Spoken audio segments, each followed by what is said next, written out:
माजी आमदार सुरेश हाळवणकर यांच्या कार्याची पक्षाकडून दखल घेतली जाईल. त्यांना विधान परिषदेवर संधी देऊन त्यांच्या कार्याचं नक्की बक्षीस दिलं जाईल अशी ग्वाही उच्च तंत्रशिक्षण मंत्री चंद्रकांतदादा पाटील यांनी दिली. इचलकरंजी इथं पत्रकारांशी ते बोलत होते. दरम्यान नगरसेवकांच्या शिष्टमंडळानं नामदार पाटील यांची भेट घेतली. तसंच खासदार धनंजय महाडिक यांच्यासह मुंबईत प्रदेशाध्यक्ष रवींद्र चव्हाण यांची भेट घेतली आणि हाळवणकर यांना विधान परिषदेवर संधी देण्याची मागणी केली. सेवा भारतीच्या कार्यक्रमानिमित्त नामदार चंद्रकांत पाटील इचलकरंजीत आले होते.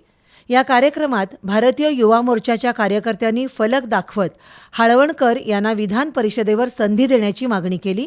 तसंच कार्यक्रमानंतर उपमहापौर अनिल डाळ्या, नगरसेवक प्रदीप धुत्रे, राजू पुजारी, नगरसेविका विजया महाजन यांच्यासह हाळवणकर समर्थकांनी नामदार पाटील यांची भेट घेऊन हाळवणकर यांना विधान परिषदेवर संधी देण्याची मागणी केली.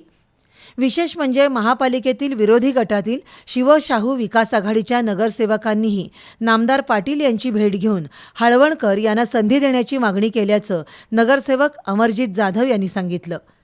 दरम्यान कार्यक्रमानंतर पत्रकारांशी बोलताना नामदार चंद्रकांतदादा पाटील यांनी हाळवणकर यांनी पक्षासाठी केलेलं काम पाहता त्यांना निश्चित बक्षीस मिळेल असा विश्वास व्यक्त केला. दरम्यान हाळवणकर समर्थक आणि नगरसेवकांच्या शिष्टमंडळानं खासदार धनंजय महाडिक यांच्यासोबत मुंबईत भाजपचे प्रदेशाध्यक्ष रवींद्र चव्हाण यांची भेट घेऊन हाळवणकर यांना विधान परिषदेवर संधी देण्याची मागणी केली.